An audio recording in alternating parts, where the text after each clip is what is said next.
حضرت مسیح علیہ السلام کا پیغام جو بار بار دہرانے والا پیغام ہے، اکثر پیش ہوتا ہے، آج پھر میں پیش کر دیتا ہوں۔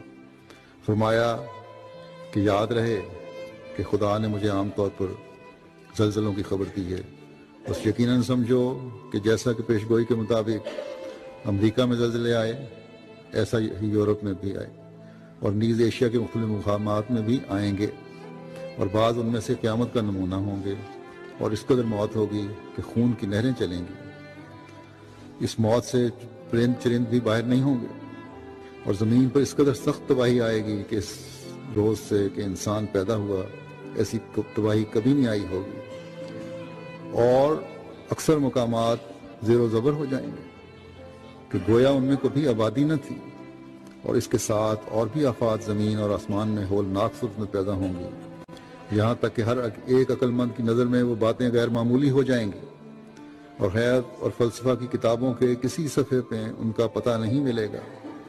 تب انسانوں میں اضطراب پیدا ہوگا کہ یہ کیا ہونے والا ہے، اور بتیرے نجات پائیں گے اور بتیرے ہلاک ہو جائیں گے۔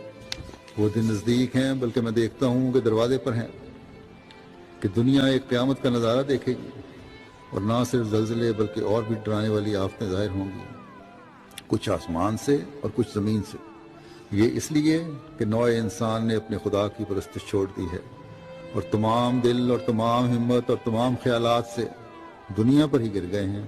اگر میں نہ آیا ہوتا ان بلاؤں میں کچھ تاخیر ہو جاتی، پر میرے آنے کے ساتھ خدا کے غضب کے وہ مخفی ارادے جو ایک بڑی مدت سے مخفی تھے ظاہر ہو گئے، جیسا کہ خدا نے فرمایا ہے وما كنا معذبین حتی نبعث رسولا، اور توبہ کرنے والے امان پائیں گے، اور وہ جو بلا سے پہلے ڈرتے ہیں ان پر رحم کیا جائے گا۔ کیا تم خیال کرتے ہو کہ تم ان زلزلوں سے امن میں رہو گے، یا تم اپنی تدبیروں سے اپنے تئیں بچا سکتے ہو؟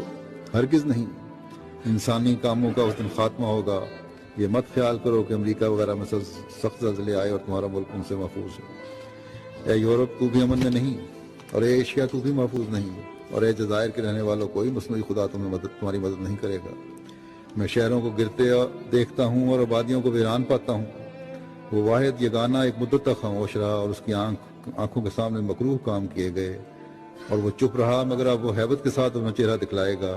جس کے کان سننے کے ہوں سنیں کہ وہ وقت دور نہیں۔ میں نے کوشش کی کہ خدا کی امان کے نیچے سب کو جمع کروں، پر ضرور تھا کہ تقدیر کے نوشتے پورے ہوتے۔ فرمایا نوح کا زمانہ تمہاری آنکھوں کے سامنے آ جائے گا، اور لوط کی زمین کا واقعہ تم بچش میں خود دیکھ لو گے، مگر خدا غضب میں دھیما ہے، توبہ کرو تا تم پر رحم کیا جائے۔ جو خدا کو چھوڑتا ہے وہ ایک کیڑا ہے نہ کہ آدمی، اور جو اس سے نہیں ڈرتا وہ مردہ ہے نہ کہ زندہ۔ اللہ تعالیٰ دنیا کو بھی عقل دے، مکروہ اور ظالمانہ کاموں کرنے سے بچیں، اور ہمیں بھی اللہ تعالیٰ اپنی ذمہ داریاں ادا کرنے کی توفیق عطا فرماتا ہے۔